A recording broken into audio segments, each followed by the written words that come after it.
Welcome to my channel. तो दोस्तों आज हम वीडियो में बात करने वाले हैं बाईबैक के बारे में। दोस्तों अभी अगर आप न्यूज़ फॉलो कर रहे हो, आप देख रहे हो कुछ एक दो दिन पहले ही टीसीएस का एक सर्कुलर निकल के आया है जहाँ पे टीसीएस ने कहा है कि वो अपने शेयर्स बाईबैक करने वाले हैं। अभी हाल ही में उन्होंने अपना रेट भी फिक्स किया कि वो किस प्राइस पे बाईबैक करेंगे। 3,000 रुपए का प्राइस बैंड फिक्स किया गया है। और कहीं ना कहीं पैरेलली अभी न्यूज में एक बार कल ये भी आया है कि विप्रो भी अपना बाईबैक प्लान कर रहा है, बट कितना कितने प्राइस पे बाईबैक होगा, कितने नंबर ऑफ शेयर्स होंगे, उसका डिक्लेरेशन अभी तक नहीं आया है। तो ये वीडियो बनाने का मकसद इसीलिए है कि मैं सबको बताऊं, आप लोग को जिसको भी डाउट है, एक एक चीज समझाऊं कि ये बाईबैक होता क्या है, बाईबैक में करना क्या है, बाईबैक कैसे अप्लाई करना है, क्या प्रोसेस होता है। एक थोड़ा सा लाइव एग्जांपल्स के साथ में मैं आपको दिखाऊंगा, तो वीडियो में अंत तक बने रहिएगा ताकि आपको पूरा कॉन्सेप्ट क्लियर हो जाए। सबसे पहले मैं लेके चलता हूँ आपको, जैसे मैंने कहा कि विप्रो एंड टीसीएस बाईबैक, तो ये इन दोनों कंपनी के बाईबैक में हम बात करेंगे। What is buyback, that is what we are going to discuss. तो अगर दोस्तों बाईबैक के बारे में जानने, तो सबसे पहले हमको ये जानना जरूरी है कि ये बाईबैक होता क्यों है। तो जो मेन 3 रीजन है जिसके चलते बाईबैक होता है, तो अगर आप देखें तो सबसे पहला रीजन क्या है, stock buybacks help companies consolidate ownership. कहीं ना कहीं क्या होता है कि जब कंपनी के पास प्रॉफिट मार्जिन बहुत ज्यादा हो जाता है, कंपनी के पास एक्स्ट्रा, आप बोल सकते हो, कैश हो जाता है, कंपनी के पास सरप्लस कैश हो जाता है, जिनका उनको उनके पास यूटिलिटी नहीं है, वो क्या करते हैं, वो कैश अपना अकाउंट से वो रीडिस्ट्रीब्यूट करते हैं। अब वो रीडिस्ट्रीब्यूट कैसे करेंगे, या तो डोनेशन कर सकते हैं, चैरिटी में दे सकते हैं, और उसके अलावा अब क्या कर सकते हैं, वो अपना बाई बैक कर सकते हैं। बाई बैक करने से क्या होगा, आपके पास शेयर्स रखे हुए हैं तो कंपनी अपना शेयर्स वापस ले लेगी, उसके अगेंस्ट में आपको पैसे दे देगी। कहीं ना कहीं अगर आप देखो तो कंपनी के अकाउंट से पैसे निकल गए, कंपनी के पास जो सरप्लस कैश है कंपनी ने उसको वापस रीडिस्ट्रीब्यूट कर दिया, जो भी शेयर होल्डर्स थे उनको वापस दे दिया। कहीं ना कहीं कंपनी को शेयर्स वापस मिले, उसमें कुछ फाइनेंशियली कोई प्रॉब्लम हुआ नहीं, जस्ट काउंट्स में कुछ फर्क आया, एंड कंपनी का जो स्टेक होल्डिंग था, उसका खुद के प्रोमोटर्स का स्टेक होल्डिंग थोड़ा सा बढ़ गया, तो उसमें नेगेटिव कुछ नहीं है, फायदा है कंपनी के लिए। This is one way of actually redistributing the extra cash that the company is having. अगर दूसरा चीज देखें तो when there is market pessimism companies use buyback to increase equity value. जैसा मैंने कहा, डिमांड है तो उस पे खड़े उतरने के लिए वो थोड़ा सा ज्यादा अपना परसेंटेज का जो ओनरशिप है वो ज्यादा रखने के लिए, ज्यादा का ज्यादा ओनरशिप कंपनी खुद के पास रखने के लिए वो बाईबैक का ऑफर लेके आती है। And finally buybacks can make companies look more financially healthy, attracting more investors. ये सबसे ज्यादा इंपॉर्टेंट चीज है, थर्ड पॉइंट। क्योंकि जितना ज्यादा कंपनी के पास शेयर्स होंगे, जितना ज्यादा प्रोमोटर्स के पास शेयर होंगे, कंपनी के पास जो ऑफर है वो करने के लिए बहुत बढ़िया रहेगा। अगर आप मान लीजिए 10 शेयर्स है किसी कंपनी के, और 10 शेयर्स मार्केट में, 6-7 शेयर्स मार्केट में दिए हुए हैं रिटेलर्स के पास, कंपनी के पास 4-5 शेयर है, तो उससे पता चलता है कि कंपनी ने पैसे लेने के लिए कंपनी ने अपने शेयर्स डिस्ट्रीब्यूट कर दिए। लेकिन अगर कंपनी ये कहे कि मार्केट में मेरे तो खाली 2 ही शेयर्स है, बाकी सब मैंने पास रखे हुए हैं, तो कहीं ना कहीं एक पॉजिटिविटी वाला फील आता है कि हाँ, कंपनी अपना खुद का कंट्रोल खुद के पास रखे हुए हैं। प्लस इसमें एक सबसे बड़ा एडवांटेज ये होता है कि कंपनी को अगर शेयर्स रीडिस्ट्रीब्यूट करने हो, मान लीजिए वो कुछ अमलगमेशन कर रहे हैं, they are actually acquiring some business, they are taking over some business, in that case it would be easier for them to actually bid on the shares that they are having. They have shares, what they can do, they can negotiate the number of shares with that particular deal and then get it signed. तो कहीं ना कहीं business करने में भी company के लिए आसानी होता है। तो ये बाई बैक जो चीज है, उसको नेगेटिव नहीं, उसको एक बहुत पॉजिटिव फैक्टर के हिसाब से देखा जाता है। तो कहीं ना कहीं कभी भी कोई भी कंपनी बाई बैक डिक्लेयर करती है तो एक पॉजिटिव मूव माना जाता है, एंड शेयर में अच्छे मूव देखने को मिलता है। अगर हम टीसीएस की बात करें तो एक ट्रेंड देखा जा रहा है लास्ट 3 साल से, हर साल वो एक बाईबैक कर रहे हैं साल के एंड में।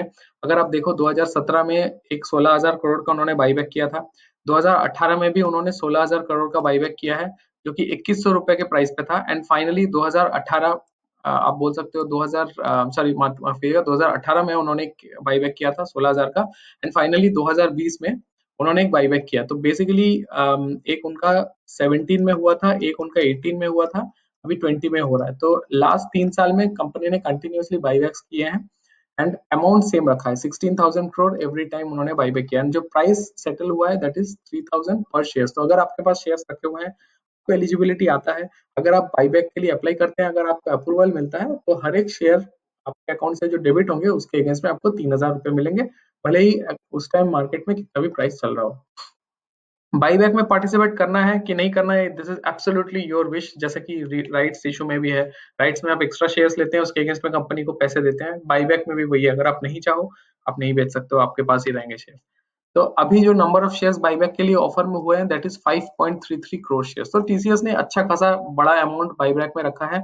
एंड अभी जो प्रोमोटर होल्डिंग है 72% है, तो कहीं ना कहीं ये बाईबैक होने के बाद में you will see a percentage increase. हालांकि 75% से ज्यादा एक कंपनी के प्रोमोटर्स अपने पास शेयर्स रख नहीं सकते, तो अभी भी यहाँ पे 3% तक का एक अपॉर्चुनिटी है जो कि ये अपना उसमें ऐड कर सकते हैं।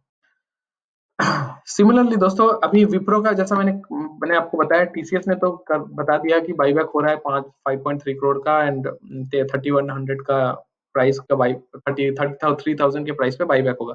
लेकिन विप्रो ने भी अपना डिक्लेयर किया। लेकिन विप्रो का क्या है कि बाईबैक का प्राइस अभी तक आया नहीं है, बट मैं आपको लेके चलूंगा मेरे एक पुराने ईमेल पे, क्योंकि मेरे पास विप्रो का बहुत पहले से होल्डिंग रखा हुआ है, मैंने बाईबैक पे पार्टिसिपेट भी किया था।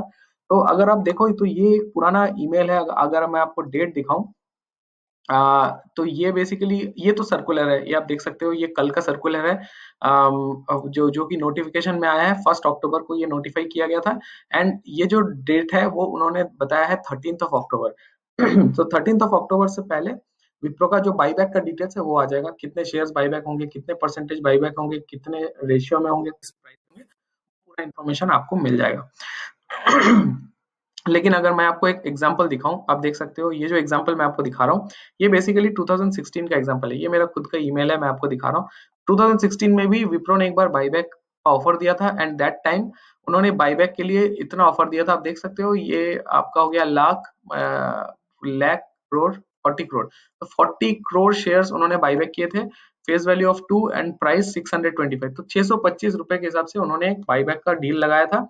ये एक विंडो हमेशा बाईबैक के लिए आता है। इस विंडो के अंदर आपको अप्लाई करना है, ये नॉर्मल आईपीओ या फिर राइट्स कोई भी जैसा आप अप्लाई करते हो वैसा टाइप का ही एक डिस्टाइप्यूलेटेड विंडो होता है, उसके बीच में आपको एप्लीकेशन फॉर्म जमा करना होता है। तो दोस्तों, जैसे कि ये अगर आप मेरे देखो, ये बेसिकली मेरा एक जीमेल का स्नैपशॉट है, क्योंकि मेरे पास डीमैट में काफी सारे शेयर्स रखे हुए हैं, हमेशा ये बाईबैक के ऑफर्स आते रहते हैं। तो अगर आप देखो, Hexaware buyback, GV chemical buyback, then Mindtree का buyback, then Bayer Crop buyback, Orbit buyback, Pidilite. तो आप देख सकते हो हर एक कंपनी या इंडियन ऑयल कॉर्पोरेशन, तो ये कंपनी ये बाईबैक्स लाते ही रहते हैं। एंड ये ईमेल, अगर आपके पास शेयर्स रखे हुए हैं, अगर आप बाईबैक के लिए एलिजिबल हो, तो ऐसे ईमेल आपके पास डेफिनेटली आएंगे। अब मैं आपको लेके चलता हूँ कुछ प्रैक्टिकल एग्जांपल्स पे। तो जैसे कि दोस्तों, जैसे इंडियन ऑयल, आप यहाँ पे देख सकते हो, ये जो इंडियन ऑयल का मैंने आपको बताया, ये इंडियन ऑयल का, तो ये जो अटैचमेंट है ये मैं ओपन करके आपको दिखा रहा हूँ।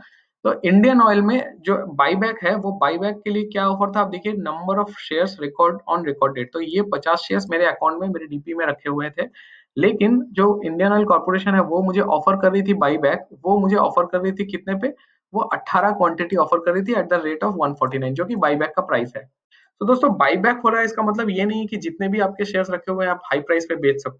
क्योंकि अगर टीसीएस डिक्लेयर कर रही है कि 5 करोड़ का उनको शेयर्स बाईबैक करना है 3,000 के प्राइस पे, तो ऐसे बहुत लोग हैं कि जिनके पास 1,000 शेयर्स है, किन्हीं के पास 500 शेयर्स है, किन्हीं के पास 2,000 शेयर्स है, किन्हीं के पास 50 शेयर्स है, और ऐसे भी बहुत लोग होंगे जिनके पास 5 शेयर है, 10 शेयर है, 2 शेयर है, 1 शेयर है। तो ये तो एक डिस्पैरिटी हो जाएगा अगर किसी एक बंदे से उन्होंने सारे शेयर्स ले लिए। तो ये सिंपल हिसाब, जैसे राइट्स में एग्जैक्टली आपके पास जितने शेयर्स रखे हुए हैं उसका एक परसेंटेज आपको मिलता है राइट्स में अप्लाई करने के लिए, बाईबैक का भी सेम फंडा है। जितने आपके पास शेयर्स रखे हुए हैं, कंपनी खुद डिसाइड करती है कि किस रेशियो में आपको एप्लीकेशन भरने का मौका मिलेगा। तो अगर इस एग्जांपल में आप देखो, तो मेरे पास 50 शेयर्स रखे हुए थे, लेकिन कंपनी ने मुझे ऑफर किए 18 शेयर। अगर मैं बाईबैक में पार्टिसिपेट करता हूँ तो ये 18 शेयर्स मुझे इस 149 रुपीज जो कि कंपनी ने डिक्लेयर किया उस प्राइस पे एलोकेट हो जाएगा। तो ये नॉर्मल एंटाइटलमेंट लेटर हो गया। उसी तरह से आप देखिए, जैसे कि जेबी केम का मैं आपको मेल दिखा रहा हूँ, तो जेबी केम का भी वैसा ही था। जेबी केम ने भी प्राइस बैंड लगाया था 390 का, आप अप्लाई कर सकते हो। तो अगर आप देखो यहाँ पे ध्यान से, तो 16 शेयर्स इक्विटी मेरे पास रखे हुए थे, करेक्ट। ये 16 शेयर्स मेरे पास जो रखे हुए थे, वो 16 शेयर्स मैंने अप्लाई कर दिया था बाईबैक में, ताकि मैं मेरे सारे शेयर्स बाईबैक हो जाएं। जो बाईबैक का जो प्राइस था, वो प्राइस सेट हुआ था 390 के हिसाब से। लेकिन अगर आप देखो, ये जो अलॉटमेंट है, अलॉटमेंट में मुझे सिर्फ 5 शेयर्स मिले हैं, 11 शेयर्स मुझे नहीं मिले हैं। Reason being allotment is on proportionate basis. तो यही मैं आपको पिछले स्लाइड में भी बता रहा था कि इंडियन ऑयल ने 50 शेयर्स में अप्लाई किया था, 18 दिया। तो जब मैंने जेबी केम में अप्लाई किया था, तो मैंने क्या किया था, जितने मेरे पास 16 शेयर्स रखे हुए हैं, मैंने सारे के सारे टेंडर कर दिए थे। लेकिन जेबी केम ने सारा अप्रूव नहीं किया, उन्होंने मुझे खाली 5 शेयर्स अप्लाई किया। वो 5 शेयर्स मैंने बाय बैक किए तो मुझे पैसे वापस मिले। तो कहीं न कहीं ऐसा होता है कि आपको नहीं भी मिले। एंड फाइनली ये आपका जो एलिजिबिलिटी जैसा कि बेयर कॉर्प आ गया, तो हर एक कंपनी का कभी भी जब बाय बैक आता है, ये मैं कुछ एग्जांपल्स आपको इसीलिए दिखा रहा हूँ क्योंकि आपको एक आइडिया हो जाएगा कि आपको एलिजिबिलिटी क्या मिले। तो सबसे पहला एग्जांपल मैंने दिखाया जहाँ पे एक पार्शियली मुझे मिला। दूसरा एग्जांपल मैंने दिखाया जहाँ पे मैंने जो भी शेयर्स अप्लाई किए थे कंपनी ने रिजेक्ट कर दिए, पूरे नहीं दिए। तीसरे एग्जांपल में मुझे एक मेल आया, आप देखिए बेयर कॉर्प का रिकॉर्ड डेट पे मेरे पास 3 शेयर्स रखे हुए थे। लेकिन जो एंटाइटलमेंट आया मेरे पास 0 का आया, क्योंकि हो सकता है कि उन्होंने ऐसा कोई क्राइटेरिया रखा कि जिनके पास 10 शेयर्स है वही एलिजिबल होंगे, उन्हीं को एक ऑफर मिलेगा। तो ये कहीं ना कहीं ये कंपनी पे डिपेंड करता है जो कि अपना बाईबैक लेके आ रहे हैं, कि वो डिसाइड करते हैं किस रेशियो पे आपको मिलेगा। तो आपको मिल भी सकता है, नहीं भी मिल सकता है। अगर आपको मिलता है तो कहीं ना कहीं आपके ईमेल में, आपके इनबॉक्स में एक मेल आ जाएगा जहाँ पे क्लियर पूरा बाईबैक का डिटेल्स रहेगा, कितने शेयर्स आपके पास रखे हुए हैं, कितने शेयर्स के लिए आप एलिजिबल हो, किस डेट से किस डेट के अंदर आपको अप्लाई करना है, सारे इन्फॉर्मेशन आपके पास आ जाएंगे। अब मैं लेके चलता हूँ आपको हाउ टू अप्लाई।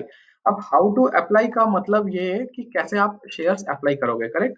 तो सबसे इंपॉर्टेंट चीज यहाँ पे दोस्तों, अगर आपको अप्लाई करना है तो यहाँ दो तरीके होते हैं अप्लाई करने के। एक होता है आप अप्लाई कर सकते हो नॉर्मल आईपीओ जैसे आप अप्लाई करते हो, जहां मैंने यहाँ मेंशन किया। तो you can open demat account, go to IPO and here you have actually the option to apply, correct. यहाँ जैसा एक सन फार्मा का एग्जांपल दिया हुआ था, तो वहां पे बाईबैक का ऑप्शन है इंस्टेड ऑफ आईपीओ। तो आईपीओ जहां से आप अप्लाई करते हो वहीं पे अगर आपका एलिजिबिलिटी है, वहां पे आपको एक ऑप्शन नजर आ जाएगा कि हाँ टीसीएस या फिर विप्रो आप जब भी अप्लाई कर रहे हो, आपको ऑप्शन मिल जाएगा कि हाँ बाईबैक कर सकते हो। आप उसको फॉर्म में क्लिक करके आप ऑनलाइन भरोगे, आपको वो निकाल के दे देगा कि इतना शेयर्स आपका एलिजिबिलिटी है। आप चाहो तो ज्यादा के लिए भी अप्लाई कर सकते हो, इसमें कोई प्रॉब्लम नहीं है। लेकिन उसमें क्या है कि अगर कोई लोग अप्लाई नहीं करता है, जिनको एलिजिबिलिटी है वो अगर अप्लाई नहीं करते हैं, उसके बाद अगर कुछ रिमेनिंग बच जाता है, देन दो shares will get allocated to you. It's like exactly how rights happen. आपके पास शेयर्स रखे हुए हैं, उसके अगेंस्ट में आपको राइट्स मिल रहे हैं। अगर आपके पास शेयर्स नहीं है तब भी आप राइट्स अप्लाई कर सकते हो, लेकिन that depends upon if someone is not applying then you get those shares. Simple buyback में भी वही फंडा है। तो ये एक तरीका है जहाँ पे आप अप्लाई कर सकते हो बाईबैक में, या फिर पार्टिसिपेट कर सकते हो, ये जहां से आप अप्लाई आईपीओ अप्लाई करते हो वहां से। और जो दूसरा और सबसे इजी तरीका, सबसे पुराना, सबसे आसान तरीका जो है, वो मैं आपको बताता हूँ। वहां पे आप अगर देखें तो उसके लिए क्या प्रोसेस है, उसके लिए अगर प्रोसेस आप देखें, मैं आपको दिखा देता हूँ। तो उसके लिए इस तरह का एक फॉर्म बेसिकली आपके पास आएगा। अभी जैसे कि आप देखो, ये मैंने पुराना एक फॉर्म ओपन करके दिखाया है। ये जो आप देख सकते हो, ये बेसिकली हेक्सावेयर का जब आया था बाईबैक, उसका एक ऑफर का मैं फॉर्म आपको दिखा रहा हूँ। तो ये जो फॉर्म आपके ईमेल में आएगा, या फिर मैंने बहुत सारे ईमेल्स भी दिखाए। Number of shares on record, तो मेरे पास 100 शेयर्स है। Number of shares for buyback number 4, 4 shares का मेरा बाईबैक है। तो ये जो फॉर्म आपको आएगा, ये फॉर्म बेसिकली आपको इस एड्रेस पे भेज देना है, जिस एड्रेस का यहाँ पे नाम मेंशन है। आप देख सकते हो इन्वेस्टर सेंटर कारवी कंप्यूटर शेयर। तो इस एड्रेस पे आपको ये जो वर्ड डॉक्यूमेंट है ये भेज देना है। इसमें क्या इन्फॉर्मेशन डालना है, जो डीपीआईडी और क्लाइंट आईडी है, देखिए आप पहले से पॉपुलेट होके आ रहा है, जो आपका शेयर का है ऑलरेडी पॉपुलेट होके आ रहा है। आप यहाँ पे अपना full name, signature, pan number, जो भी इन्फॉर्मेशन है सारे इन्फॉर्मेशन डालोगे, क्योंकि शेयर से रिलेटेड इन्फॉर्मेशन आपको भरने नहीं है, क्योंकि ये फॉर्म ऑलरेडी भरा हुआ है, आपके पास आ रहा है। तो आपको जितना भी अप्लाई करना है उसमें से आपके पास भरे हुए हैं। आपको अगर पार्टिसिपेट करना है, आप नॉर्मल इस पे अप्लाई कर सकते हो। अगर आप फॉर्म भर के नहीं करना चाहते हो, अगर आप फॉर्म के थ्रू नहीं करना चाहते हो, then also there is an option. वो ऑप्शन क्या है, वो ऑप्शन में आप अप्लाई कर सकते हो। कहाँ से आप उसको अप्लाई कर सकते हो, purely from your broker account. उसका क्या फंडा है, ब्रोकर अकाउंट का फंडा ये है कि अगर आपको ब्रोकर अकाउंट से अप्लाई करना है, तो आपको क्या करना है, अपने ब्रोकर को कॉल करना है। ब्रोकर को आप जब कॉल करोगे, ब्रोकर आपको एक ऑप्शन देगा कि on behalf of you your broker will actually submit your application. उसका मतलब क्या हो गया कि क्योंकि ब्रोकर है, उसके पास एक्सेस होता है आपके अकाउंट को एक्सेस करने का, सारा उसके पास एक्सेस होता है। प्लस उनके पास क्या होता है कि वो अपने ब्रोकर अकाउंट से बैक ऑफिस के थ्रू वो अप्लाई कर सकते हैं, तो जो कि बहुत आसान तरीका है। एंड मैं हर बार उसी प्रोसेस से ही अप्लाई करता हूँ। हर बार मुझे जब भी आईपीओ के लिए अप्लाई करना होता है, आईपीओ में पार्टिसिपेट करना होता है, that is how basically I participate. And उसी तरह से मैं हर बार पार्टिसिपेट करता हूँ, क्योंकि मेरे लिए बहुत वो आसान हो जाता है, इजीली मैं अपना एप्लीकेशन डाल सकता हूँ।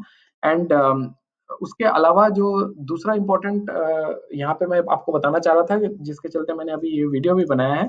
तो अगर एप्लीकेशन में क्या होता है कि कभी कभी आप अपने एप्लीकेशन डाल दिया, आपने वर्ड डॉक्यूमेंट भर के सबमिट कर दिया, तो कहीं ना कहीं क्या होता है कभी-कभी आपने कुछ मिस्टेक्स भी कर देते हैं, आप आपके पास शेयर्स हैं, नहीं है, आपने गलत नंबर्स डाल दिए, लेकिन बैक ऑफिस के थ्रू अगर आप कर रहे हो तो बैक ऑफिस में उनके पास एक फॉर्म रखा हुआ है, वो फॉर्म से अगर वो अप्लाई कर रहे हैं तो उसमें मिस्टेक्स होने की चांसेस बहुत कम है। तो दोस्तों ये एक ओवरऑल आपको मैंने एक समरी दे दिया, पूरा क्लियर पिक्चर बता दिया कि बाईबैक होता क्या है, कंपनी कैसे पार्टिसिपेट करती है, कैसे अप्लाई करना है। तो अगर आपको वीडियो का कंटेंट अच्छा लगा हो, आपको लग रहा हो कि आपका पूरा कॉन्सेप्ट क्लियर हो गया है, तो डेफिनेटली मेरे चैनल को सब्सक्राइब करें, ताकि ऐसे ही इंपॉर्टेंट और लॉजिकल वीडियोस मैं डालता रहूँ एंड आपको टाइम टू टाइम इसके इन्फॉर्मेशन मिलते रहे। तो दोस्तों मुझे टेलीग्राम या ट्विटर पे भी आप फॉलो कर सकते हो, या फिर आप मुझे अगर चाहो तो मुझे वहाँ ज्वाइन भी कर सकते हो। टेलीग्राम पे मैं जो भी वीडियो अपलोड करता हूँ, जो भी मैं वीडियो बनाता हूँ, मैं वहाँ पे भी अपलोड करता हूँ, तो आपको रियल टाइम अपडेट्स भी मिल जाएंगे, तो आपके लिए कहीं ना कहीं फायदेमंद होगा। तो दोस्तों अगर कंटेंट अच्छा लगा तो कमेंट सेक्शन में भी जरूर लिख के बताएं आपको और किस टॉपिक पे वीडियो चाहिए। मैं कोशिश करूंगा आपके लिए रिसर्च करूँ एंड आपके लिए लेटेस्ट जो भी वीडियोस है वो लाता रहूँ। Thank you so much, video में अंत तक बने रहने के लिए बहुत बहुत धन्यवाद, and you have a lovely trading day.